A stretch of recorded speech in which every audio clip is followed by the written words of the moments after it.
The Kolam at the Doorstep, a Tamil tradition with a scientific secret. In a small village near Kumbakonam, there lived a girl named Neela. Neela was 22. She had studied in the city. She spoke fluent English, wore modern clothes, and believed one thing strongly: traditions are just old habits. Especially one tradition. Every morning, her mother woke up before sunrise, swept the front yard, sprinkled water, and drew a beautiful kolam in front of their house. White lines, perfect curves, tiny dots, a simple design, yet done with so much devotion. Neela used to watch it from the window and feel irritated. "Amma, why are you wasting time every day? No one cares anymore." Her mother smiled softly and said the same line she always said: "Neela, one day you will understand." Neela hated that sentence. The day everything changed. One morning, Neela's mother fell sick. High fever, body pain, weakness. The doctor said she needs rest. No heavy work. Neela looked at the doorstep. For the first time in her life, there was no kolam. The front yard looked empty, dusty, silent, plain. Her father was busy. Her brother was away in Chennai. So her mother called Neela and said gently, "Just sweep the entrance and sprinkle water. If you can, draw a small kolam. Even a simple one is enough." Neela immediately replied, "Amma, I'll sweep. But kolam? No, I'm not doing that. It's superstition." Her mother didn't argue. She just turned her face to the wall, tired. But before sleeping, she whispered something that made Neela pause. "Kolam is not for the house, Neela. Kolam is for the people living inside." Neela did not understand. Neela did the sweeping. She sprinkled water. But she didn't draw kolam. She thought she had one. But that day, something strange happened. The first sign. In the afternoon, Neela opened the front door and noticed something unusual. Tiny ants. Not inside the house, but outside, near the entrance. They were walking in a neat line. Neela was confused. Why are they all standing outside? That evening, she noticed another thing. Usually, mosquitoes were less near their entrance. But that day, there were more insects around. Not too many, but noticeable. She ignored it. A visitor arrives. That night, Neela's Pati, grandmother, came from the nearby village to take care of her daughter. Pati was the kind of woman who didn't speak much. But when she spoke, people listened. Pati saw the empty doorstep and asked calmly, "No kolam today?" Neela replied confidently, "Pati, Amma is sick. And I don't believe in all this." Pati nodded slowly. Then she said something unexpected. "Good. Then tomorrow, you will draw it." Neela laughed. "Pati, I don't even know how." Pati smiled. "You don't need to know art. You just need to know intention." The challenge. The next morning, Pati woke Neela up at 5:30 a.m. The sky was still dark.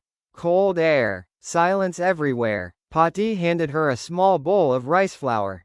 Neela looked at it like it was some weird ritual. "What is this? Chalk powder?" Pati said, "This is not chalk. This is rice flour." Neela raised her eyebrow. "Why rice flour?" Pati looked at her and said softly, "Because kolam is not decoration. Kolam is a message." The real meaning of kolam. Pati sat on the doorstep and began to speak. In olden days, people were poor. But they had something big. Neela asked, "Money?" Pati smiled. "No. They had values." She continued, "Every morning, women drew kolam using rice flour. Do you know why?" Neela shook her head. Pati answered, "To feed the smallest lives." Neela blinked. Pati pointed to the ants walking outside. "When you draw kolam with rice flour, ants and tiny insects eat it. So they don't enter the house searching for food." Neela's face changed. "So, Kolam was like.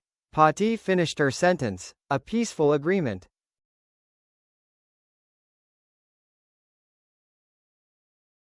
Science in a simple tradition. Pati continued. And when your mother sprinkles water before drawing kolam. Neela interrupted. Yes. Why do people sprinkle water? Is it for luck? Pati smiled. No, Neela. She took a handful of water and sprinkled it on the ground. And she said, in those days, the front yard was dry soil. Sweeping alone would raise dust.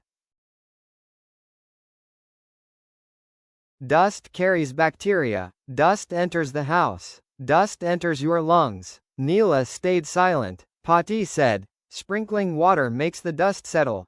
It cleans the air. It's hygiene. Neela swallowed. That sounded logical. The hidden psychological secret. Pati took the rice flour and started drawing dots.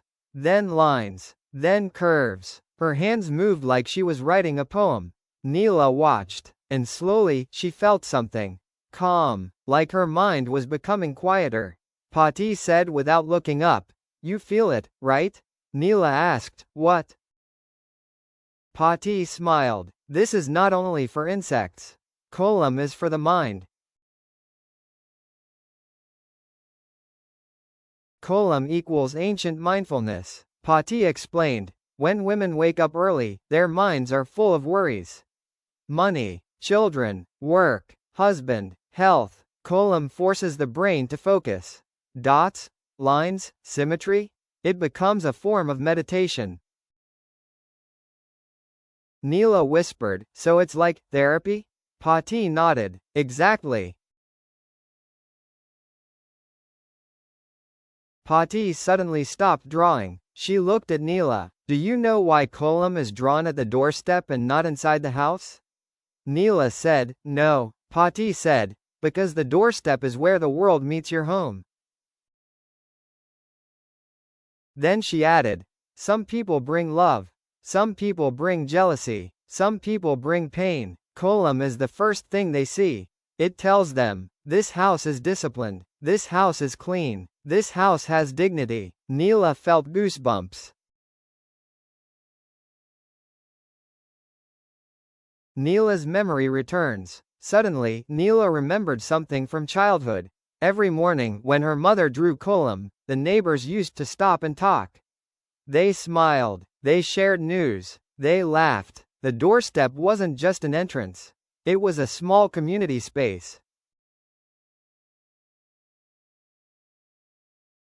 The real reason women were respected. Pati continued. In olden days, women had limited power. They didn't go to offices. They didn't have big decisions. But kolam was their signature. It was the one place where a woman showed her creativity and identity. Neela looked down. She felt ashamed. She always thought it was oppression. But it was also expression. The day Neela tried kolam, Pati stood up and handed the bowl to Neela. Now you try. Neela hesitated. She sat down. She drew dots. Her first line was crooked. Pati didn't laugh. She said softly, kolam is not about perfection. Kolam is about showing up every day. Neela drew again. This time, the curve looked better. Her breathing slowed. Her mind felt calm. For the first time in months, Neela felt peace. The unexpected visitor. While Neela was drawing, someone came. It was their neighbor, Lakshmi Auntie. She smiled and said, "Io Neela.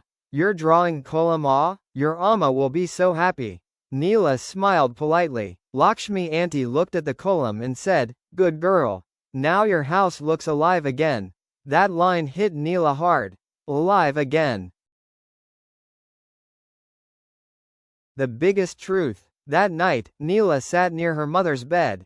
Her mother was still weak, but awake. Neela held her hand and said softly, "Amma, I drew kolam today." Her mother smiled with tired eyes. "Did you like it?" Neela nodded. It felt peaceful.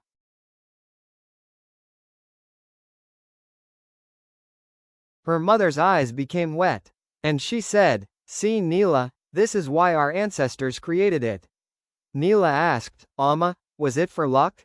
Her mother smiled. "No, luck is not drawn on the floor. But discipline, cleanliness, peace, and kindness. Those things create luck." Neela felt tears.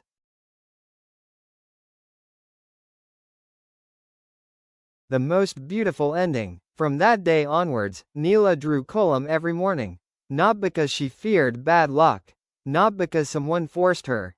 But because she understood. Kolam was hygiene, dust control, cleanliness, ecology, feeding insects outside, keeping them away, mindfulness, focus, calmness, mental therapy, culture, identity, dignity, tradition, community, neighbors connect, doorstep becomes warm, and above all, Kolam was love, love passed down silently from mothers to daughters. Neela looked at her Kolam one morning and realized, some traditions were not created to trap us. They were created to protect us. And the saddest part is, we call it superstition only because we forgot the meaning. Kolam is not a drawing. It is a daily reminder that peace begins at the doorstep.